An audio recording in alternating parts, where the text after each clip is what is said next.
branched-chain amino acids. What are they? Right? Okay, so first, before I get into what they are, let me cover a few ground rules first. Rule number one, or maybe, rule sounds a little bit too structured for a quick tip. Whatever. It's point number one. I am not a doctor, okay? So don't take any of this as a doctor's advice, especially when it comes to supplementation, okay?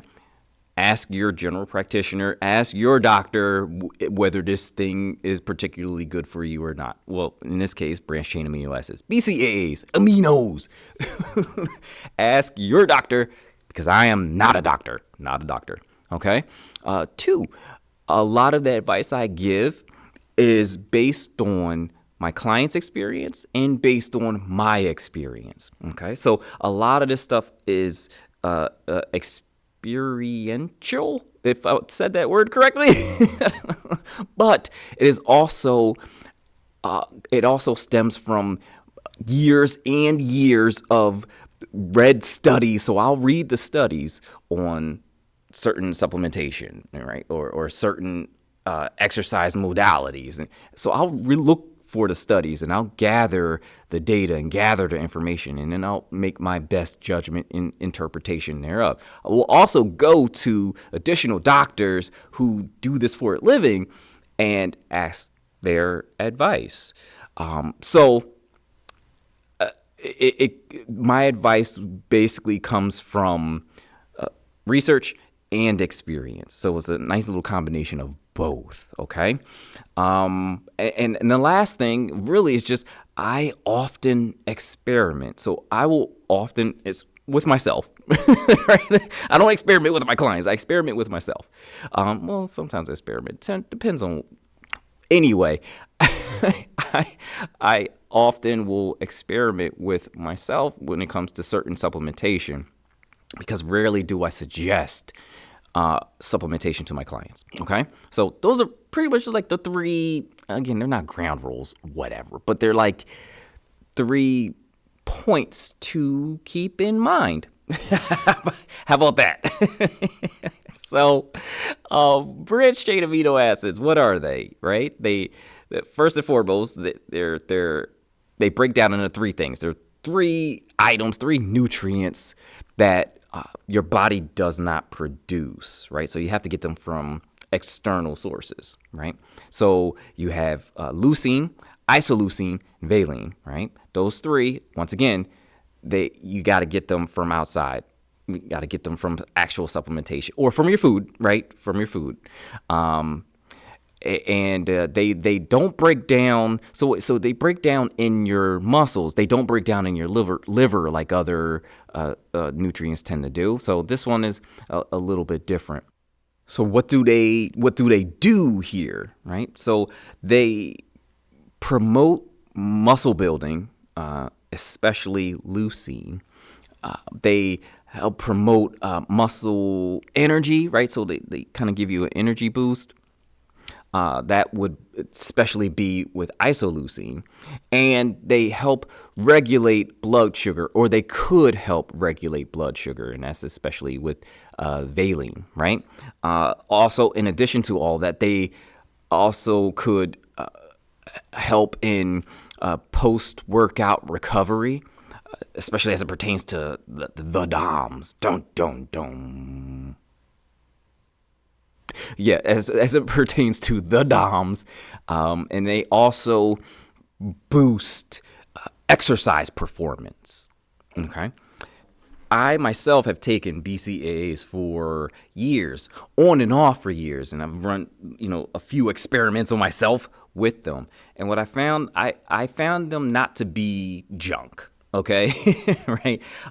Even though there seems to be some trend going on, or there was a trend going on saying that BCAAs are trash, and I never really found them to be trash, but they do have very specific uses, right? In some cases, they're not going to be as helpful to you, and in others, they might be pretty good for you. So one of the main reasons for using for supplementing with BCAAs is to kind of bridge the gap in your diet. Okay, and what do I mean by that? And honestly, I actually mean most of this advice for active people. I need y'all working out. Right, I don't, I don't suggest. I would not advise taking BCAAs outside of anything that you get in your food if you're not active. This is kind of, for active people only here, right? I would suggest using BCAAs to kind of make up the gap in your diet. Now, what do I mean by that? To kind of explain it a little bit, I have to dig a little bit deeper into like the big kahuna here. That's leucine. Leucine is the muscle building amino, right? It's the one that seems to jumpstart protein synthesis, or building up these proteins so that you can build up the muscles and and get jacked, or not lose any lean tissue, right? So leucine basically is, like I said, it's the muscle building amino. It just sounds so weird saying that, but it's the muscle building nutrient. That's the way. Now that sounds official. It's the muscle building nutrient that basically you get with any of your foods, basically. So like when you're talking about like a high quality protein source, what usually makes it a high quality protein source is the amount of leucine that it has in it. Now, there's a little caveat with all of this. You can't take leucine by itself. Apparently, and there were a few studies that I looked into that said that, or that showed that taking leucine by itself pretty much doesn't really do anything past what you would think it would do. I guess maybe that's too wordy, but it's basically like it doesn't do anything.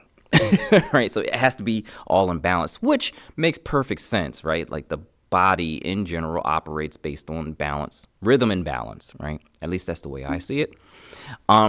So it makes sense that you can't just take leucine by itself and expect to, just gain all of this muscle. But at the end of the day, there's a certain amount of leucine that you get from a certain amount of protein, right? So protein breaks down into those branched chain amino acids. And with, I think it was like every 25 to 30 grams of protein, you get, or is it 30 to 35? It's something like that. So 25 to 35 grams of protein, you get around 2.5 to 3 grams of leucine, which is actually what's required to break this quote unquote leucine threshold. And that's just the point at which you jumpstart and you kind of turn on muscle protein synthesis. Now, I know this is all, I don't want to get that deep into the weeds with all of this, but I just wanted to drop that there for you so that you can kind of like, you could do your own research. Absolutely. What I found was that there were a bunch of, kind of warring camps, as with everything, it seems like now. Where one side says the leucine threshold is a myth, the other side says that the leucine threshold is something like a miracle. Like, just I through studies and through actual real life experience, I could tell you that there's a better chance that there is a leucine threshold than not. In order to hit that leucine threshold and promote protein synthesis, you're going to need to get 25 to 35 grams of protein per meal. If you're not getting that, then it's a good idea to supplement with BCAAs, because then that'll get you to that protein synthesis, spike, if you want to call it that. Now, this includes two specific groups of people that I'm kind of speaking to right now at the moment, right? So one, if you're cutting and you're not getting as many calories in, like for maybe show prep or something like that, BCAA supplementation is great. It'll be great for you because that'll allow you to still crack that leucine threshold without eating too much food or without consuming so much protein, right? And even on the other side of that, if you're bulking and you're already going to have to take in a whole boatload of carbs, but then as you're already kind of stuffed, you're going to have to take in some protein as well. It would be helpful to supplement with BCAAs to kind of lower the amount of protein that's required on that end so that your stomach and your intestines aren't doing the Argentine tango. Now, next, the second reason why I think BCAAs are probably more likely legit than not, or not junk, is because it helps out with workout recovery and eases some of the symptoms of the DOMS. So I've used them for years, like I said before, and what I found was when I stopped using them, I was a lot more sore after my workouts, and I just really didn't recover as well. So I couldn't get back into it with the same intensity as I would have liked, right? And the DOMS thing, that's real. I'm sorry, because I mean, look, especially after a leg day, especially after doing hamstrings on a leg day. Oh, yeah. The BCAAs come in very, very, very handy there. Okay. Now, again, this is what's worked for me. This is what's worked for a few of my clients. Several of my clients. And this is what's also backed up by a few studies that have been done just in terms of athletes and how they recover from their workouts and how sore they feel and so on and so forth. So how I use them and how many of my clients use them, again, it's to bridge that gap in their diet. So if you're cutting and you're finding it difficult to get 25 to 35 grams of protein per meal. And in all honesty, I saw a few studies that actually say that you want to front load that. So you might want to aim for like 35, 45 grams of protein for breakfast, easy on lunch, and then bump it back up for dinner. But maybe we're getting too complicated here. So let's just say 25, 35 grams of protein per meal. If you find it difficult to make it there, then 5 grams, 6 grams of BCAAs in conjunction with your meal kind of gets you to that point, because the goal here is to preserve, when you're cutting, is to preserve as much lean tissue as possible. No matter what stage you are in life, no matter if you're 65 years old or 22 years old, if you're cutting, the main idea here is to make sure that you can drop the fat without cutting lean muscle tissue, right? You want to spare as much of your lean muscle as possible. That is what's going to get you there, right? So like a lot of people who end up doing these yo-yo diets and all that fun stuff, they end up dropping the weight really fast, and then they gain the weight back again, because when they initially drop that weight, they're not dropping the fat, they're dropping the actual tool that's used to lose the weight, which is the lean muscle. So they're dropping like somewhere like 50-50, like 50% fat, 50% lean muscle. That is a bad ratio. It's not a good ratio at all. You're basically taking away any future opportunities to maintain your health by taking away your lean muscle tissue. And at some point in time, I'm probably going to have to do just the lean muscle tissue episode, because this is important, especially as you get older, as you age. Once you cross over 40, things change. Things are different.